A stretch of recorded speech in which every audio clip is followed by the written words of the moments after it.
In the freezing winter of 1916, a group of Russian noblemen lured a peasant into a palace basement. They fed him poisoned cakes. They shot him. They beat him. They threw him into an icy river. And according to legend, he still wasn't dead. That man was Grigori Rasputin, a barely literate wanderer from Siberia who somehow talked his way into the inner circle of the most powerful family in Russia, the Romanovs. He was called a healer, a holy man, a sex-obsessed con artist, a prophet, a traitor. Grigori Yefimovich Rasputin was born around 1869 in a small village called Pokrovskoye, deep in the frozen expanse of Siberia. This wasn't a place of palaces and ballrooms. It was a hard, muddy, isolated farming community, thousands of miles from St. Petersburg and the glittering world of the Tsars. His family were peasants. His father was a coachman and small-scale farmer.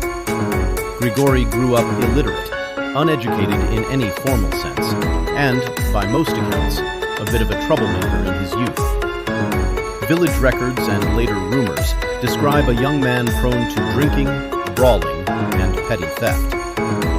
But something shifted in his 20s. Some biographers point to a religious vision. Others suggest a serious illness, or simply the influence of wandering monks who passed through Pokrovskoye.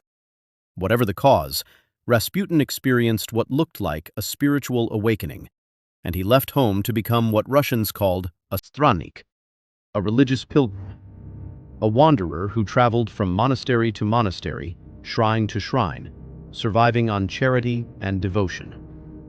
He walked hundreds of miles across Russia and even journeyed to Mount Athos in Greece and Jerusalem. Along the way, he developed a reputation, not as an ordained priest, because he never was one, but as a man who could talk about scripture with startling intensity, who claimed to have visions of the Virgin Mary, and who projected an almost hypnotic personal magnetism. He married and had children back in Pokrovskoye, but he kept leaving on these long pilgrimages, sometimes for years at a time. And slowly, his reputation as a mystic, a starets, or spiritual elder, though again unofficially, began to spread beyond his home village. By the early 1900s, St. Petersburg, the imperial capital, was gripped by a strange cultural moment.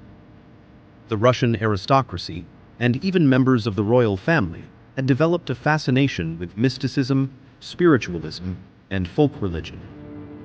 Seances were fashion. Faith healers and holy wanderers were welcomed into high society salons like exotic curiosities. Into this environment walked Rasputin. Tall, unkempt, with wild hair, a thick beard, and eyes that visitors described as unusually intense. Some said hypnotic, others said simply unsettling. He was introduced to St. Petersburg's religious and aristocratic circles around 1903, largely through Orthodox clergy who were initially charmed by his apparent piety. He didn't look or act like anyone in the aristocracy had encountered before. He spoke in blunt, earthy peasant language. He addressed nobles informally, sometimes rudely. And rather than being expelled for his crude manners, high society found it thrilling. He was seen as authentic, a real connection to the mystical soul of the Russian peasantry that the aristocracy romanticized but never actually touched. Word of this remarkable holy man eventually reached the absolute top of Russian society: Tsar Nicholas II and his wife, Empress Alexandra. And it was this connection, more than anything else, that would change the course of Russian history. To understand why the Tsar and Tsarina let a Siberian peasant into their private world, you need to understand their son. In 1904, after 4 daughters, Alexandra finally gave birth to a male heir, Alexei, the Tsarevich. But Alexei carried a devastating secret. He had hemophilia, a genetic blood clotting disorder inherited through the royal bloodlines of Europe.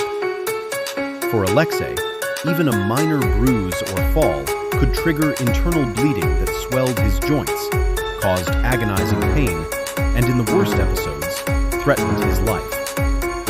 In an era before modern treatments for hemophilia existed, doctors were largely helpless, and this was kept an absolute state secret. The Russian public had no idea their future Tsar suffered from a life-threatening illness. Alexandra lived in constant, private terror of losing her only son.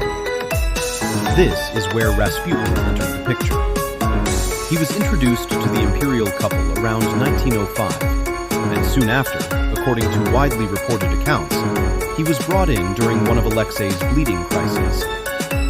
What happened next has been debated by historians for over a century. By multiple accounts, Alexei's condition would improve after Rasputin's visits, sometimes dramatically. Some historians believe Rasputin had a genuinely calming, almost hypnotic presence that reduced the boy's stress, and stress could worsen bleeding episodes. Others point out that Rasputin reportedly told doctors to stop giving Alexei aspirin, a common treatment at the time that we now know actually thins the blood and would have made hemophilia bleeding worse. Simply removing aspirin could have produced real, measurable improvement. Whatever the explanation, the effect on the royal family was profound. Alexandra became utterly convinced that Rasputin was sent by God to save her son. And that conviction gave Rasputin something no general, minister, or nobleman in Russia had: the complete, unshakable trust of the Empress herself. With the Empress's trust secured, Rasputin's influence expanded far beyond the sick room. Nobles and officials seeking favors, appointments, or the Tsar's ear learned that the fastest route was through Rasputin. He began recommending, and in some cases effectively appointing, church officials, ministers, and advisors. But alongside his rising influence came a wave of scandal. Rasputin was notorious for heavy drinking, chaotic behavior in public, and numerous alleged affairs, some with high society women who were drawn to his mystique. Rumors, some verified, many exaggerated by enemies and gossip columns, painted him as running a kind of cult around himself, blending religious ecstasy with sexual excess. The press, once censorship briefly loosened, had a field day. Cartoonists drew him as a puppet master controlling the throne. Rumors spread, almost certainly false, that he was secretly having an affair with the Empress herself. Political opponents of the monarchy used Rasputin as shorthand for everything rotten and decadent about imperial rule. The Tsar and Tsarina, however, largely dismissed these rumors as slander from jealous rivals and church politics. Alexandra, in particular, refused to hear a word against him. And that unwavering loyalty, even as evidence of his behavior mounted, became one of the most damaging aspects of the entire affair, because it made the monarchy look either deceived or complicit. In 1914, Russia entered the First World War, and in 1915, Tsar Nicholas made a fateful decision. He left the capital to personally command Russian forces at the front. This meant that day-to-day governance of the empire was effectively left in the hands of Empress Alexandra. And Alexandra, as we know, trusted Rasputin above almost anyone. With the Tsar away, Rasputin's influence over government appointments grew even larger. Ministers who displeased him were pushed out. Loyalists were pushed in, regardless of competence. To the Russian public, and to government officials alike, it looked as though an uneducated, scandal-plagued peasant mystic was effectively running the empire during its greatest crisis. Meanwhile, the war was going badly. Casualties mounted into the millions. Food shortages hit the cities. Confidence in the monarchy, already fragile, collapsed. Rasputin became the perfect scapegoat, the living symbol of a corrupt, out-of-touch royal court that seemed disconnected from the suffering of ordinary Russians. Even members of the aristocracy and the royal family itself began to see Rasputin as an existential threat to the monarchy's survival. Something, they decided, had to be done. In December 1916, a group of conspirators, led by Prince Felix Yusupov, one of the wealthiest men in Russia and married into the royal family, along with a right-wing politician and a Grand Duke, decided to eliminate Rasputin themselves. The most famous version of the story goes like this. Yusupov invited Rasputin to his palace late at night, offering cakes and wine laced with cyanide. According to Yusupov's own later account, Rasputin ate and drank the poison and showed no ill effects. Panicked, Yusupov allegedly shot him. Rasputin collapsed, then, according to the legend, got back up and tried to flee.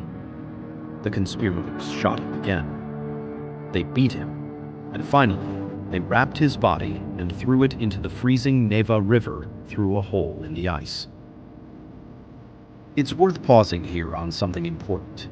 Much of this dramatic account comes from Yusupov himself, telling the story years later, and historians have long questioned how much he exaggerated for effect.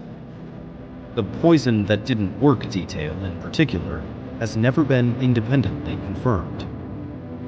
What we do know for certain from the autopsy is that Rasputin died from a gunshot wound, and that his body was recovered from the river days later. Whatever really happened that night, one thing was achieved. On December 30th, 1916, Grigori Rasputin was dead, murdered by men from the very aristocracy he had scandalized. His death didn't save the monarchy. Barely 3 months later, the February Revolution forced Tsar Nicholas II to abdicate. By the following year, the entire Romanov family, Nicholas, Alexandra, Alexei, and his sisters, were executed by Bolshevik revolutionaries, ending 300 years of imperial rule. Rasputin didn't cause the Russian Revolution. The empire was already buckling under war, inequality, and decades of unrest. But his story became one of the most powerful symbols of everything that had gone wrong. A peasant mystic who exposed just how disconnected and vulnerable the imperial court had become.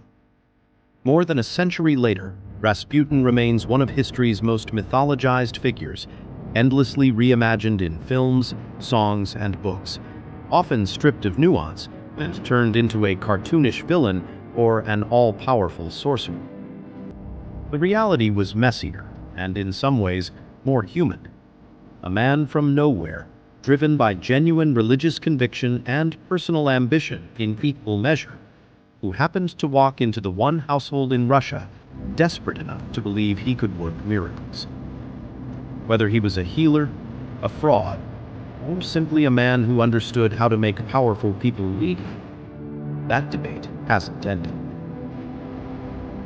And maybe that's exactly why, over 100 years later, we're still talking about it. Thanks for watching.